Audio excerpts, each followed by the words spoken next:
kerusakan itu bisa sampai 2,5 sampai 7,5% pada hamil saja. Hamil saja bisa rusak gitu otot levator ani.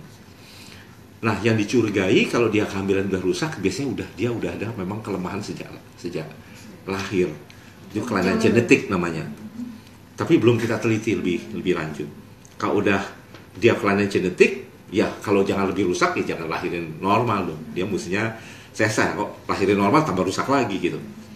Nah, yang kedua itu kita menggunakan penelitian saya itu anak pertama ya.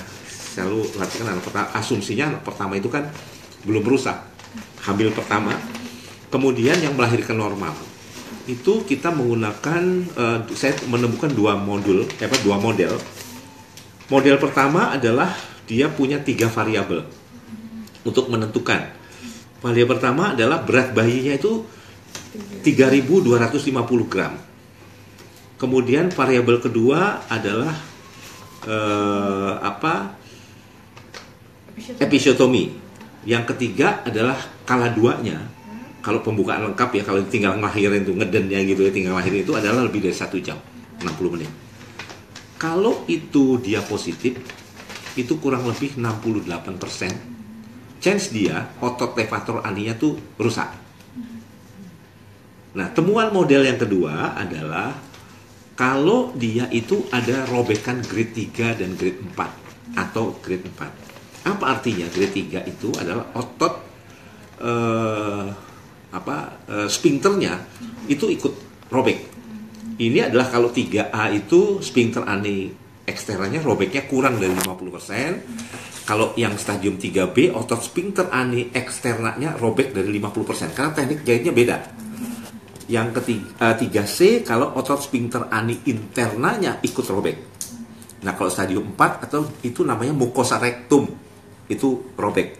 Itu feses masuk ke dalam vagina. Nah, kalau yang namanya grade 3A tadi, robekan grade 3 yang tadi saya bilang grade 3 itu adalah jahitnya hanya end to end, tempelin gini aja oke.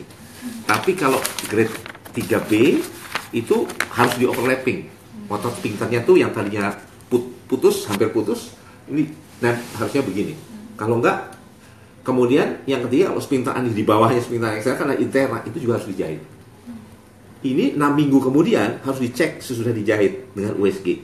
Apakah jahitannya benar apa tidak? Kalau jahitannya tidak benar, ya kan, itu harus dikoreksi. Koreksinya tidak segera. Contoh, dia umpamanya udah ada defek pakai USG, kan bisa defek parsial, bisa defek total. Jadi total ya, defeknya nggak bagus gitu. Jadi robeknya kelihatan lagi gitu. Kalau dia tidak ada gejala, sign-nya nggak ada keluhan, tapi kemudian dia mau lahirnya normal, itu yang penolongnya tuh mestinya expert. Dan nolong nggak boleh pakai alat. Kalau itu nggak ada, lebih baik sesar aja. Tapi kalau defect, ya pakai USG, defect 6 minggu kemudian atau lebih kita USG, kemudian dia ada keluhannya tuh inkontinensi alvi namanya. Kalau robekan grade 3-4 tuh timbul inkontinensi alvi. Yang paling ringan tuh nggak bisa nahan kentut tanpa dia sadari. Yang kedua, dia tidak bisa nahan tapi bentuknya cair. Yang ketiga, tidak bisa nahan padat. Ngerikan kan? Dari 3-4 tuh seperti itu. Makanya kalau udah timbul yang kalau seperti itu kemungkinan tadi dia bilang ya robekan ke 3-4 atau ngedennya lebih dari 1 jam itu 72%. Chance dia untuk kalau ngelahirin normal lepas itu otot levator aninya. Apa akibatnya? In the future bisa jangka pendek bisa jangka panjang itu timbul namanya disfungsi dasar panggul. Apa itu disfungsi dasar panggul? 1, nggak bisa nahan kencing. Tadi itu sexual incontinence. Ya.